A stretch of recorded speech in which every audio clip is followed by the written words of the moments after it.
ஆண்டவராக இயேசு கிறிஸ்துவின் இனிய நாமத்தினாலே ஒரு விசை கூட உங்களை வாழ்த்தி வரவேற்கிறேன். கர்த்தர் உங்களை ஆசீர்வதிப்பாராக.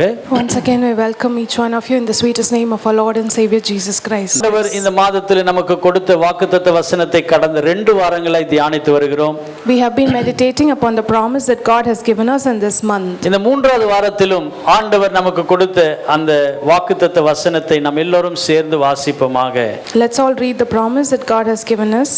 ஒருவன் என்னிலும் நான் அவனிலும் நிலைத்திருந்தால் அவன் மிகுந்த கனிகளை கொடுப்பான். புதிய ஏற்பாட்டு பிள்ளைகளுக்கு கர்த்தர் உணர்த்துகிற வார்த்தை என்ன?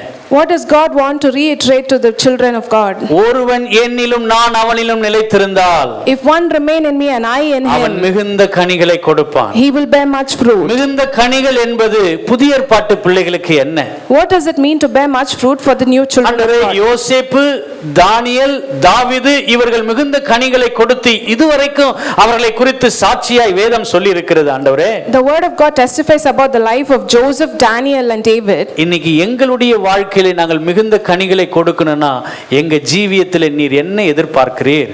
Today for us to bear fruit, what do you expect of us, Lord? கொலோசியர் 1:10 10 வாசிப்போம். சகலவித நற்கிரிகளுமாகிய கனிகளை தந்து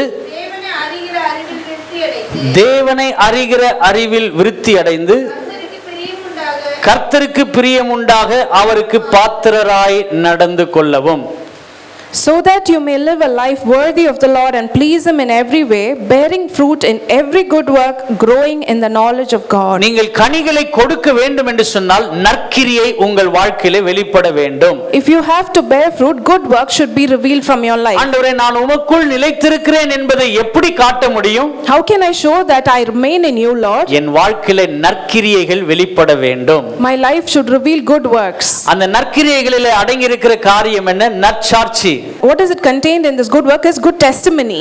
நன்மைகள் வெளிப்பட வேண்டும். There should be good deeds revealed. பரிசுத்த ஜீவியம் காணப்பட வேண்டும். A holy life should be seen. இந்த காரியத்துக்குள் நாம் கடந்து வந்தால்தான் நற்கிரியைகள் நம்முடைய வாழ்க்கையிலிருந்து வெளிப்பட முடியும். Only if we commit to these things, good works will be revealed in our life. நற்கிரியைகள் வெளிப்படும் பொழுது மிகுந்த நன்மை நம்முடைய வாழ்க்கையிலிருந்து உண்டாகும். If good works are revealed in our life, there will be great blessings from our lives. மிகுந்த நற்சாட்சி உண்டாகும். There will be a good testimony. மிகுந்த பரிசுத்த ஜீவியம் நம்முடையதிலே காணப்படும். There will be a holy life in our lives. ஆண்டவரே, என் வாழ்க்கையிலே நற்கிரியைகள் உண்டாவதற்கு என்னை ஒப்புக் கொடுக்கிறேன். Lord, I commit myself for good works. இந்த மிகுந்த கனிகளை கொடுப்பதற்கு முதலாவது இந்த நற்கிரியை என் வாழ்க்கையிலே என்னவாய் காணப்பட வேண்டும் என்று சொன்னால், To bear much fruit, what kind of good works should be seen in my life? 1 தீமோத்தேயு 5:10 வாசிப்போம். பிள்ளைகளை வளர்த்து, அப்படியே நிறுத்திக்கங்க. பிள்ளைகளை வளர்க்க வேண்டிய விதத்திலே வளர்க்க வேண்டும்.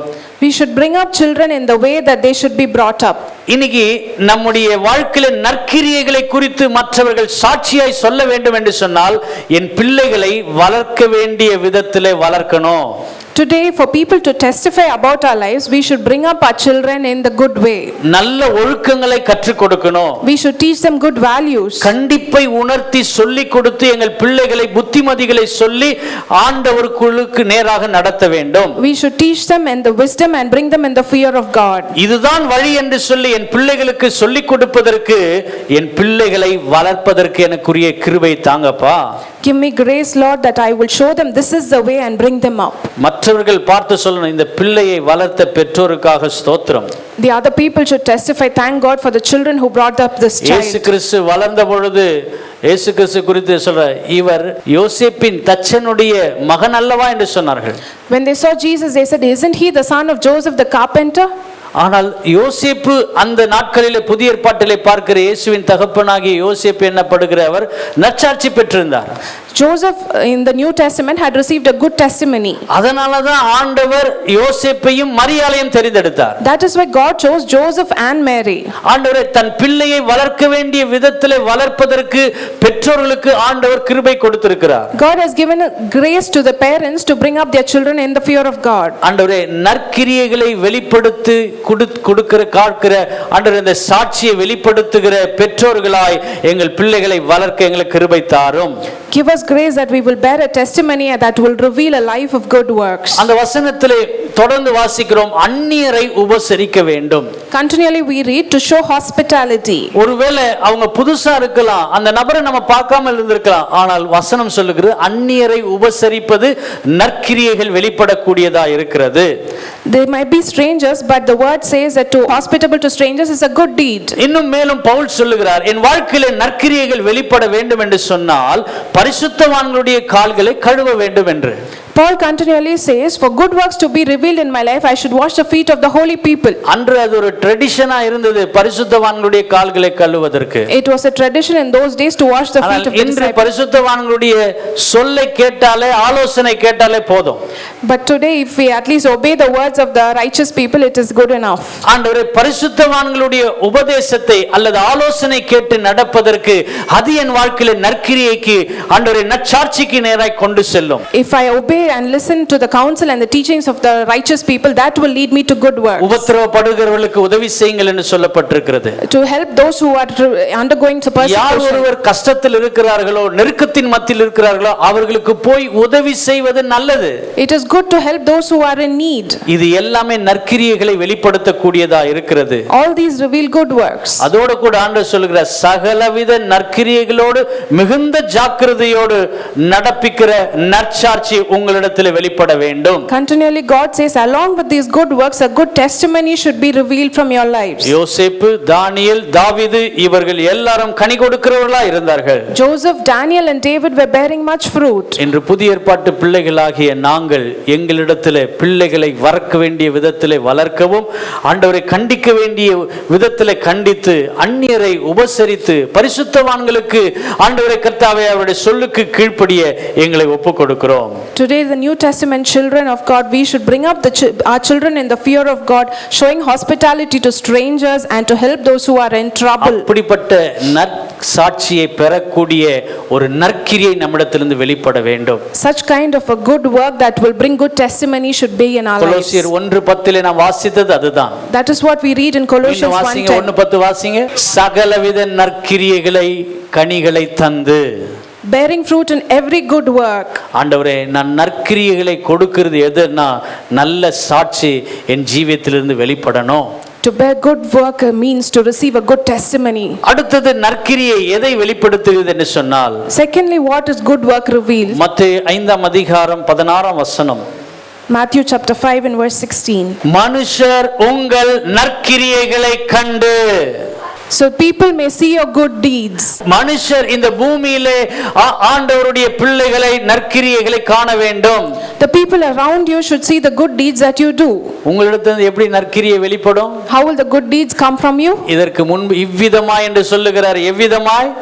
It is said in the same way. What is the same way? உப்பாக வெளிச்சமாக இருக்க வேண்டும். You should be the salt and the light. இந்த பூமிக்கு நீங்கள் உப்பாய் இருக்க வேண்டும். You should be a salt in this earth. இந்த உலகத்துக்கு நீங்கள் வெளிச்சமாய் இருக்க வேண்டும். You should be a light for this world. நாம் இந்த உலகத்திலே ஆண்டவருக்காக எழும்பி பிரகாசிக்கிற ஜனமாக, பிள்ளையாக இருப்பதற்கு உப்பாகவும் வெளிச்சமாகவும் இருக்கும் பொழுது உங்களுடைய நற்கிரியைகளை இந்த பூமியில் இருக்கிற ஜனங்கள் காண வேண்டும் என்று சொல்லுகிறார். If we are the salt and the light and we rise up and shine for God, then our good works will be revealed that people will see it.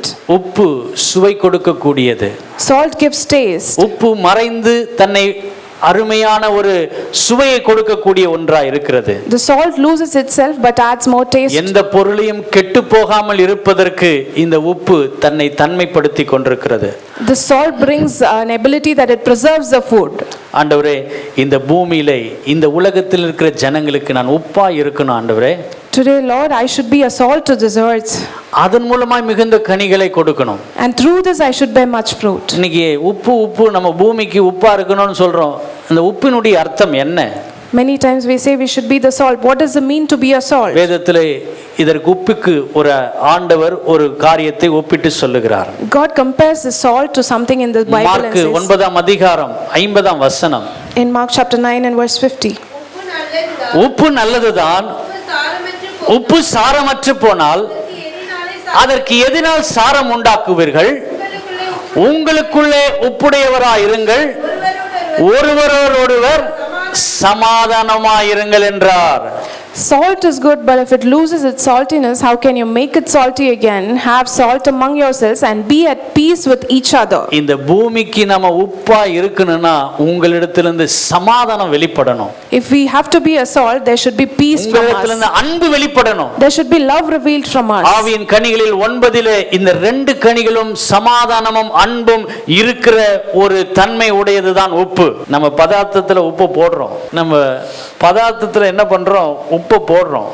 We add salt to all our அது அப்படியே dishes விட்டுறது இல்ல. and we just not leave it like that. அந்த பாத்திரத்துல அதை ஃபுல்லா முழுவதும் கலக்குறோம். We mix it so it அது disperses. எல்லா இடங்களிலும் போய் தன்னை அதை என்ன பண்றது?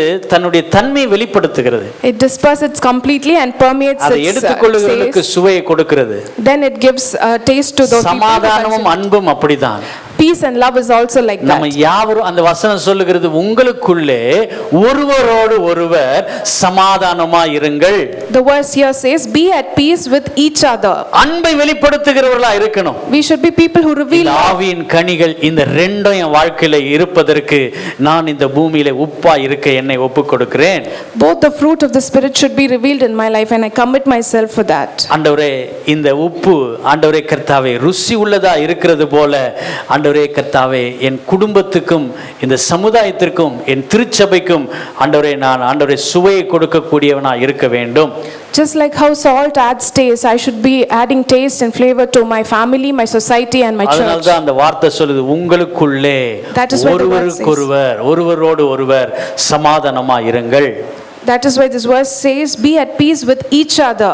உங்களிடத்தில் அந்த உப்பின் தன்மை வெளிப்படும் என்று சொன்னால் சமாதானம் காணப்படும், நற்கிரியைகள் உண்டாகும். If the character of salt is revealed in your life, there will be good works in your life. உலகத்தின் ஜனங்கள் அதை கண்டு கொள்வார்கள். The people of the world will witness that. அந்த வசனத்தில் 5ஆம் அதிகாரம் மத்தேயு 5:14 வாசிக்க முடியும். இரண்டாவது வெளிச்சத்தின் கனிகளை நாம் கொடுக்கிறவர்களா இருக்க வேண்டும். In Matthew 5 verse 14 we read that we should be bearing fruit of the light. ஆண்டவரே நான் இந்த பூமிக்கு உப்பா இருக்கிறேன், இந்த உலகத்துக்கு வெளிச்சமா இருக்கிறேன். Lord, I am the salt to this earth and light to the world. நான் வெறும் வெளிச்சமா இருக்கிறேன்னு சொல்றது மாத்திரம் இல்ல. It is not just that saying I am the light. நற்கிரியை இந்த வெளிச்சத்தின் மூலமா என்ன வெளிப்படுத்துகிறது? What does the good deed reveal through this light? ஆண்டவரே வெளிச்சம் ஒரு மனுஷனை ரட்சிப்புக்கு நேராய் கொண்டு செல்லும். Light leads a man to salvation. வெளிச்சம் ஒரு மனுஷனை பாவத்திலிருந்து விடுதலையாக்கும். Light delivers a man from sin. ஒரு வெளிச்சம் என்பது பாவ மன்னிப்பை கொடுக்கக்கூடியதா இருக்கிறது. Light brings forgiveness for sins. இதை வெளிப்படுத்துகிற தன்மை என்னிடத்திலே காணப்படுவதாக. This character should be revealed in my இந்த life. பூமியில எத்தனையோ பேர் இன்னும் ரட்சிக்கப்படாமல் இருக்கிறார்கள். There are many people who are not இன்னும் saved. அநேகர் பாவத்தில் இருக்கிறார்கள். Many are in sin. இன்னும் அநேகர் பாவ மன்னிப்பை அடையாமல் இருக்கிறார்கள். Many have not received நான் salvation. இந்த பூமிக்கு ஆண்டவரே வெளிச்சமா இருக்க என்னை ஒப்புக் கொடுக்கிறேன் என்று சொன்னால், If I commit myself to be the light of the world, நீங்கள் அநேகருக்கு நற்கிரியைகளை செய்யக்கூடிய கனிகளை கொடுக்கும் ஒரு பாத்திரவான்களாய் இருப்பீர்கள். you should be a person who does many good deeds and reveal good works from your life. அநேக ஜனங்களை ரட்சிப்பின் பாதையிலே நடத்துவதற்கும், To lead many people to salvation, பாவப்பிடியில் இருக்கிறவர்களை விடுதலையாக்குவதற்கும், to deliver people in the bondage of sin, சாபத்திலிருந்து தேவ சமூகத்திற்கு கொண்டு வருவதற்கு நான் வெளிச்சத்தின் பிள்ளையாய் இருக்க என்னை ஒப்புக் கொடுக்கிறேன். to bring them from curse to the presence of God, I commit myself to be a light. ஆண்டவர் நம்மை அழைக்கும் பொழுது நாம் வெளிச்சத்தின் பிள்ளைகள் என்று அழைத்திருக்கிறார். When God addresses us, He calls us as the children of light. ஆண்டவரே என்னிடத்தில் உப்பு அந்த வெளிச்சம் இரண்டுமே காணப்பட வேண்டும். Lord, both the character of salt and light should be அதனால seen. தான் வசனம் சொல்லுகிறது இந்த பூமியிலே இவ்விதமான நற்கிரியைகள் இந்த ஜனங்கள் கண்டு கொள்ளும் பொழுது, அந்த வசனத்தை வாசிங்க. பரலோகத்தில் இருக்கிற உங்கள் பிதா மகிமைப்படுத்தும்படி, பிரைஸ் தி லார்ட், பரலோகத்தில் இருக்கிற தேவனை மகிமைப்படுத்துவதற்கு நாம் இந்த பூமியிலே உப்பாகவும் வெளிச்சமாகவும் இருக்க வேண்டும். நற்கிரியை வெளிப்படணும். We should reveal good deeds and we should be the salt and the light so that the Father in heaven will be glorified. வெளிப்படணுங்க. It should be revealed. அப்போஸ்தலர் 9ஆம் அதிகாரம் 36ஆம் வசனத்திலே வாசிக்கும் பொழுது, When we read in Acts chapter 9 and verse 36, அங்கே தொற்கால் என்கப்பட்ட தபித்தாள் என்ன பண்ணாங்க?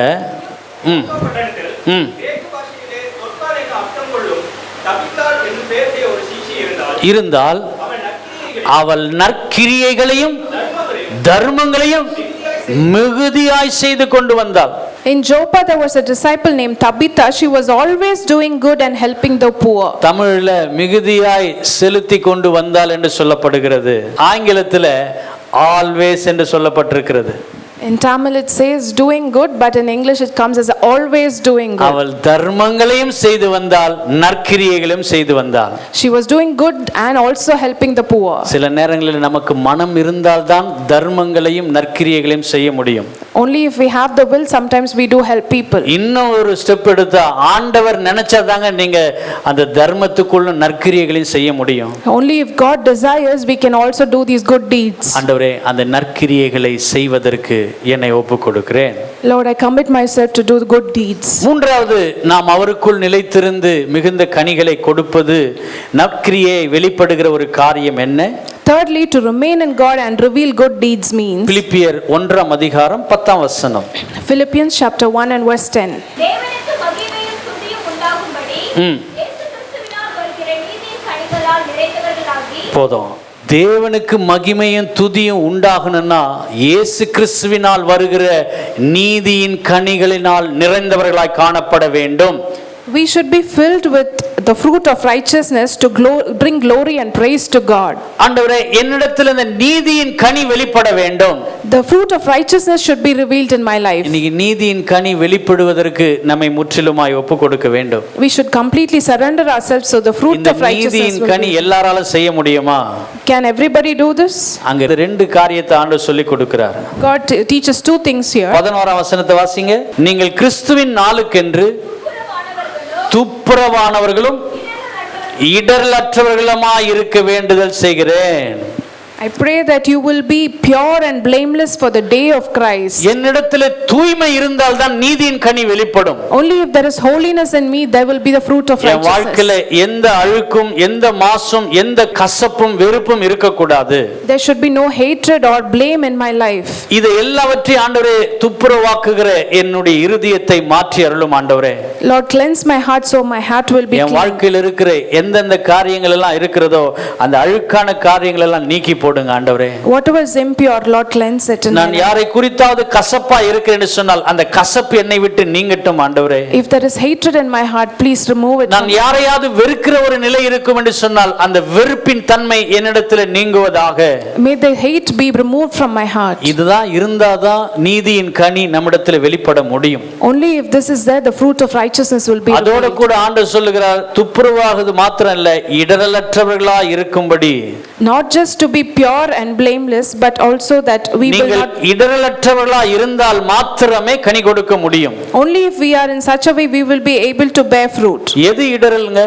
What is it to cause a stumbling block? மலை பிரசங்கத்திலே ஆண்டவர் சொல்ல, உன் கண் இடரலா இருந்தா அந்த கண்ணை பிடுங்கி போடு. If your eye causes you to sin, just take it உன் away. வலது கை இடரலா இருந்தால் அதை தரித்து போடு என்று சொல்லுகிறார். If your right hand causes you to sin, cut it off. என் வாழ்க்கையில ஆண்டவரே உமக்கு பிடிக்காத காரியங்கள் எதுவா இருந்தாலும் இந்த நீதியின் கனி வெளிப்படுவதற்கு, இந்த நற்கிரியைகள் வெளிப்படுவதற்கு ஆண்டவரே இடரலா இருக்கிற காரியங்கள் எல்லாவற்றையும் அகற்றி போடுகிறேன் ஆண்டவரே. I remove everything that is a stumbling block for the fruit of righteousness to be revealed in my வேதனை life. உண்டாக்கும் வழி என்னிடத்தில் உண்டு என்றோ ஆராய்ந்து பார்த்து ஆண்டவரே நித்திய வழியிலே என்னை நடத்துவதற்கு தேவையில்லாத காரியங்களை எல்லாவற்றையும் அகற்றி போடுகிறேன் ஆண்டவரே. I remove everything that is impure and blameless in my life, that I will be leading towards the fruit of தேவனுடைய righteousness. ராஜ்யத்தில் எது எல்லாம் இடரலா இருக்கிறதோ அது தேவனுடைய ராஜ்யத்துக்குள்ள பிரவேசிக்க முடியாது. Whatever is a stumbling block to the kingdom of God, it cannot enter the kingdom of அந்த God. நீதியின் பலி என்னிடத்தில் வெளிப்படணும்னா அந்த நீதியின் பலியின் மூலமாய் ஆண்டவரே என்னிடத்தில் இடரலா இருக்கிற காரியங்கள் முற்றிலும் நீக்கி போடுங்க. Whatever is a stumbling block to achieve the fruit of righteousness, everything should be removed from our lives. Mark 9:42 வாசிக்கும் பொழுது, இந்த சிறியவர்களில் ஒருவனுக்கு இடரல் உண்டாக்கினால் அவன் கழுத்திலே எந்திர கல்லை கட்டி அவனை சமுத்திரத்திலே போட்டால் நலமாயிருக்கும் என்று வேதவசனம் சொல்லுகிறது. The word of God says, if anybody hinders a small one to enter the kingdom of God, the millstone will be tied to his neck and thrown into the seas.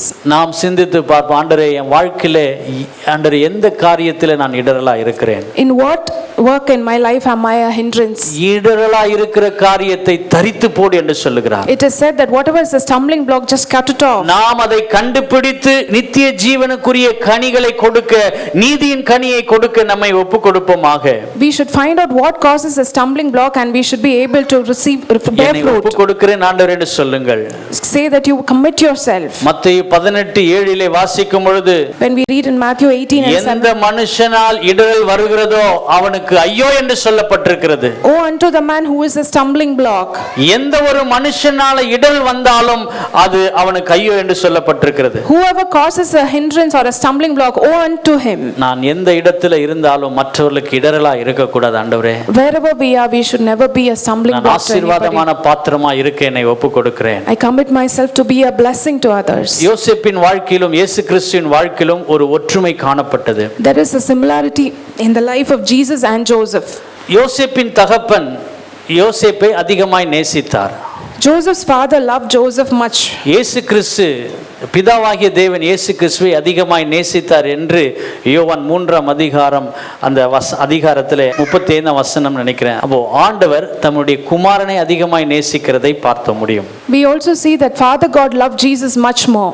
யோசேப்பை எப்படி தன் சகோதரர்கள் பகைத்தார்களோ அதே போல இயேசுவையும் தன் சகோதரர்கள் பகைத்தார்கள் என்று சொல்லி யோவான் 15:25 வசனத்திலே சொல்லப்பட்டிருக்கிறது. In John chapter 15 and verse 25 also we see that just like how Joseph's brother hated Joseph, Jesus also was hated. யோசேப்பை முதன்மையாய் நிறுத்துவதற்கு எல்லாரும் மறுத்தார்கள். Everybody was against Joseph being the first. இயேசு கிறிஸ்துவையும் பரிசேயரும் சதுசேயரும் வேதபாரரும் முதன்மையாய் நிறுத்துவதற்கு மறுத்தார்கள். The Pharisees and the Sadducees were also against placing Jesus in the first. யோசேப்பை கொன்று போடும்படி ஆலோசனை பண்ணினார்கள். They plotted to kill Joseph. இயேசுவையும் அப்படிதான் கொன்று போடும்படி ஆலோசனை செய்தார்கள். They also plotted to kill Jesus. ஆனால் இருவருக்குள்ள இருக்கிற ஒரு காரியம் என்ன தெரியுங்களா? But the similarity in both their lives is ரெண்டு பேரும் புறஜாதிகளுக்கு ஆசீர்வாதமாய் வைக்கும்படி வைத்தார். God made them to be a blessing to the Gentiles. எகிப்திலே இருக்கும்போது யோசேப்பு புறஜாதிகளுக்காக ஆசீர்வாதமாய் வைத்தார். When he was in Egypt, he was a blessing to the foreign land. இயேசு கிறிஸ்து இந்த பூமிக்கு பிறந்ததினால புறஜாதியாகிய நமக்கு ஆண்டவர் ஆசீர்வாதமாய் வந்திருக்கிறார். Just because Jesus was born in this world, he has kept us as a blessing for us as Gentiles. கரங்களை உயர்த்தி ஆண்டவருக்கு நன்றி செலுத்துவோம். Thank God. ஆண்டவரே, யோசேப்பு கனிதரும் திராட்சை செடியாய் இருக்கிறான். Joseph was a fruit bearing vine. நாங்கள் அப்படிப்பட்ட நீதியின் கனிகளை வெளிப்படுத்த எங்களுக்கு கிருபை தாரும். Give us grace that we will bear fruit bearing vine. இதை எல்லாம் செய்ய வேண்டும் என்று சொன்னால் நாம் கவனிக்க வேண்டியது என்ன? If we have to do all this, what should we pay attention to? அப்படி நீதியின் கனி வெளிப்படும் பொழுது அல்லது கர்த்தருக்கென்று உப்பாக அல்லது ஆண்டவரே கர்த்தாவே நாங்கள் வெளிச்சமாய் காணப்படும் பொழுது, when we are the salt and the light and the bearing the fruit of righteousness, என் வாழ்க்கையிலே மகிமையும் மேன்மையும் என் வாழ்க்கையிலே கொண்டு வரக்கூடிய ஒரு ஆசீர்வாதத்தை தேவன் தருகிறார். God will give a blessing that he will exalt us and அது he will என்ன glorify ஆசீர்வாதம்னா? us. What blessing is this? கொலோசியர் 1:10 மீண்டும் வாசிங்க. தேவனை அறிகிற அறிவில் விருத்தி அடைந்து கர்த்தருக்கு பிரியமுண்டாக அவருக்கு காத்திரராய் நடந்து கொள்ளும். சகலவித நற்கிரியைகளை கனிகளை தந்து நீங்கள் அப்படி கனிகளை கொடுக்கும் பொழுது தேவனை அறிகிற அறிவிலே விருத்தி அடைகிறீர்கள்.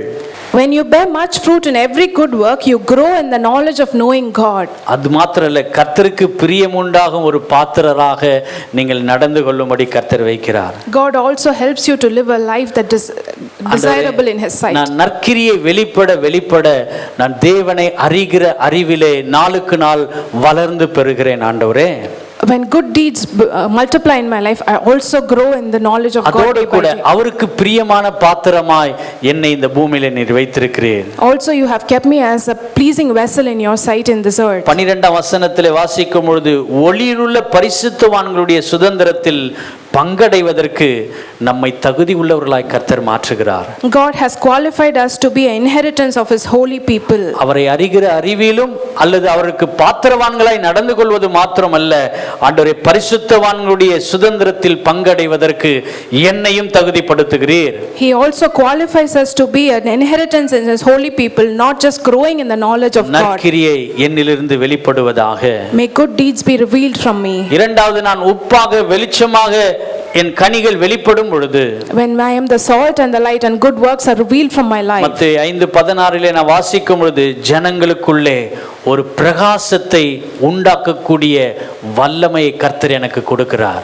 According to Matthew 5:16, God keeps us as a light. அவர்களுக்கு முன்பாக நீங்கள் பிரகாசிக்க கடவீர்கள் என்று சொன்னார். You will shine forth among people. தம்முடைய சீஷர்களை ஆண்டவர் அப்படிதான் ஆசீர்வதித்து சகல ஜனங்களுக்கும் போய் சுவிசேஷத்தை பிரசங்கித்து பிதா குமாரன் பரிசுத்தாவின் நாமத்தினாலே ஞானஸ்தானம் கொடுத்து அவர்கள் மேல் கைகளை வைத்து ஜெபிங்கள் என்று சொன்னார். In a similar way, God commanded his disciples and anointed them and told them, go and preach the gospel, and baptizing them in the name of the Father, Son and the Holy Spirit. என் நாமத்தினாலே எதை கேட்டாலும் அதை செய்யக்கூடிய வல்லமையும் கிருபையும் உங்களுக்கு தருவேன் என்று சொன்னார். I will give you the power and authority to do whatever you ask in my name. உப்பாகவும் வெளிச்சமாகவும் தங்களை அர்ப்பணித்தவர்களுடைய வாழ்க்கையை பார்க்கும் பொழுது கர்த்தர் அவர்களை கொண்டு அற்புதங்கள் அடையாளங்களை செய்யும்படி கர்த்தர் உதவி செய்தார். When you are the salt and the light, God used them to do many great miracles. இந்த பூமிக்கு ஆண்டவர் அவர்களை ஆசீர்வாதமாய் வைத்தார். God had kept them as a blessing in this earth. நீங்க ஆண்டவரே எங்களையும் அந்த ஆசீர்வாதமான பாத்திரமாய் நடத்தும் ஆண்டவரே. Lord, even today use us as those blessings. நற்கிரியையாகிய நீதியின் கனி எங்களிடத்தில் வெளிப்படும் பொழுது, when the good works are revealed in our lives as a fruit of righteousness, இந்த நீதியின் கனி கொடுக்கிற பலன் என்ன தெரியுங்களா? what is the reward of this good deed? ஒரு மனுஷன் எந்த மனுஷனும் எதிலையும் திருப்தி அடைய மாட்டான். Nobody is satisfied in anything. ஒரு காரியத்தை அடைஞ்சானா இன்னும் இதுக்கு மேல இன்னும் ஒரு நன்மை அடையணும்னு நினைப்பான். If somebody achieves something, they want to achieve something greater. ஆனால் நீதியின் கனியை வெளிப்படுத்துகிறவன் திருப்தி அடைவான். But one who reveals the fruit of righteousness is satisfied. நீதியின் மேல் பசிதாகம் உள்ளவர்கள் பாக்கியவான்கள், அவர்கள் திருப்தி அடைவார்கள். Praise the Lord. Those who hunger and thirst for righteousness will நீங்க be ஆண்டவரே filled. நீதியின் கனியை வெளிப்படுத்துகிற ஒரு நற்கிரி என்னிடத்தில் வெளிப்படட்டும். Let my good work of the fruit of righteousness be revealed in my மத்தேயு life. 5:10 வாசிக்கும் பொழுது, In Matthew 5:10 it said, பரலோக ராஜ்யம், அந்த நீதியின் கனியை வெளிப்படுத்துகிறவர்களுக்கு சொல்லப்படுது பரலோக ராஜ்யம் அவர்களுக்குரியதா இருக்கிறது. for those who bear the fruit of righteousness, theirs is the kingdom of நான் heaven. மிகுந்த கனியை கொடுக்கும் ஒரு பாத்திரவானா என்னை நடத்தும். Lord, lead me that I will be bearing much fruit. ஒரு குறிப்பிட்ட காலத்துக்கு மாத்திரம் நான் ஆண்டவரே கனிகளை கொடுக்கிறவனா இல்லாதபடி, I should not be bearing fruit only for a limited எப்பொழுதும் time. எல்லா நேரங்களிலும் எல்லா சமயங்களிலும் கனி கொடுக்கும் ஒரு பாத்திரவானா என்னை மாற்றுவதற்கு என்னிடத்திலிருந்து நற்கிரியைகள் வெளிப்படுவதாக. Enable me that I will reveal good deeds and good bear fruit at all times and all சகலவித seasons. நற்கிரியைகளுமாகிய கனிகளை தந்து That I will reveal all kinds of fruit. நாம் கர்த்தருக்கு பாத்திரவான்களாய் நடந்து கொள்வோம். That we will be worthy of God. Chennai Kottivakkam AG சபையின் ஆராதனை நேரங்கள். ஞாயிறு ஆராதனைகள். முதல் ஆராதனை காலை 7 மணி முதல் 9 மணி வரை. இரண்டாம் ஆராதனை காலை 9:30 முதல் 11:30 வரை. மாலை ஆராதனை மாலை 6 மணி முதல் 7:15 மணி வரை. செவ்வாய்க்கிழமை தோறும் சங்கிலி ஜெபம் காலை 6 மணி முதல் மாலை 6 மணி வரை. சனிக்கிழமைகளில் உபவாச ஜெபம் காலை 11 மணி முதல் பிற்பகல் 12:15 மணி வரையிலும். அன்பானவர்களே, இந்த சபை ஆராதனைகளில் நீங்கள் பங்கு பெறுங்கள். தேவ ஆசீர்வாதங்களை பெற்று மகிழுங்கள். மேலும் விவரங்களுக்கு கொட்டிவாக்கம் ஏஜி சபை எண் 2/18 காமராஜர் சாலை, கொட்டிவாக்கம், சென்னை 41